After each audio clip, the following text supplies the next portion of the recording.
Hello এই জন্য আমার আপনাদের সামনে আসা। আগে ছিল মামুন লায়লা, এখন মামুন ঠিকই আছে, লায়লাটা চেঞ্জ হয়েছে। গত 2 দিন এই নতুন লায়লা আর মামুনের কাহিনী দেখতে দেখতে একদম অতিষ্ঠ। ফেসবুকে যদি 10টা ভিডিও দেখি 8টা ভিডিও আসে তাদের, কতগুলো স্ক্রল করবো ভাই। আর কিছু সাংঘাতিক আছে, তাদের পাশার পিছনে একদম লাগিয়ে আছে, একটার পর একটা ভিডিও শুধু আপলোড হইতেছে।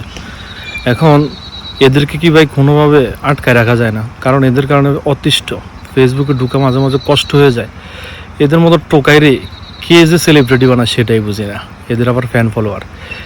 এই টোকাই যে ইয়াবা সেবন করতেছে, এই মহিলাটা একদম প্রমাণ দিছে ভিডিও সহকারে।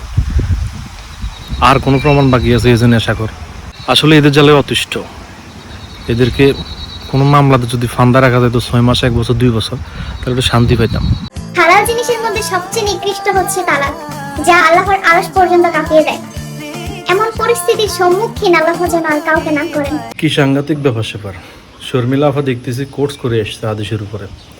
এখন আফা এতই যদি বুঝেন, আপনি যে ব্যাপারটায় চলতেছেন, নিজেকে প্রদর্শন করে টাকা ইনকাম করতেছেন, পরপুরুষের সামনে উপস্থাপন করতেছেন, সেটা কি?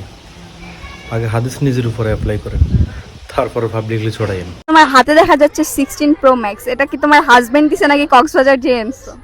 হাজবেন্ডের সামর্থ্য নাই, কক্সবাজার থেকেই আনছি। একটা মেয়ে কতটুকু নির্লজ্জ বেহায়া হলে এই ধরনের একটা কথা বলতে পারে? তার চরিত্রের লেভেলটা একবার চিন্তা করা পারা। তার স্বামীর উচিত এই মেয়েকে এখনই ডিভোর্স দিয়ে দেওয়া, দরকারও কিস্তি তোল, তারপরে এই মেয়েকে ডিভোর্স দিয়ে দেয়, কারণ এই মেয়ে তো যোগ্য না।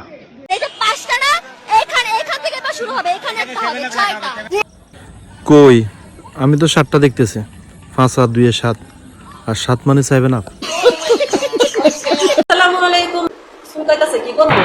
এই বেয়াদব, তোর চুলকানি উঠলে তুই চুলকাবি, যখন ইচ্ছা তখন চুলকাবি, ক্যামেরার সামনে চুলকাবি, ক্যামেরার পিছনে চুলকাবি, কিন্তু সালাম নিয়ে মস্কারি করবি কেন বেয়াদবের বাচ্চা? মস্কারি করার জিনিস, সালাম মস্কারি করার জিনিস, মানে তুই শরীর দেখাবি তোর ইচ্ছা, তাই বলে সালাম ব্যবহার করবি কেন বেয়াদবের বাচ্চা? নেক্সট টাইম যদি সালাম ব্যবহার করস তোর কোনো ভিডিওতে নষ্টামি করার উদ্দেশ্যে, একদম চুলকানি জাগা মতো চুলকাই দেবো, শয়তানের বাচ্চা। আচ্ছা আপনি আর্জেন্টিনা ব্রাজিল? ব্রাজিল। আচ্ছা আপনি কয়টা ব্রাজিলের প্লেয়ার নাম বলতে পারবেন? Messi, Mbappe, Ronaldo, Sakibul Hasan, Tamim Iqbal. আমি আমার মাথায় ধরো না, এটা যে কি জন্য ব্রাজিল সাপোর্ট করে। ব্রাজিল যারা সাপোর্ট করে তাদের মানে যদি একদম ডুবাই দিছে।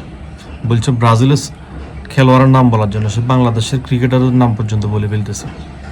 কঠিন ভক্ত, মানতে হবে ভাই, কঠিন ভক্ত। তাকে পেতে নাকি আমার ভাগ্য লাগবে, এমন ভাগ্যের মাইরে আলাতুল দুক দুক।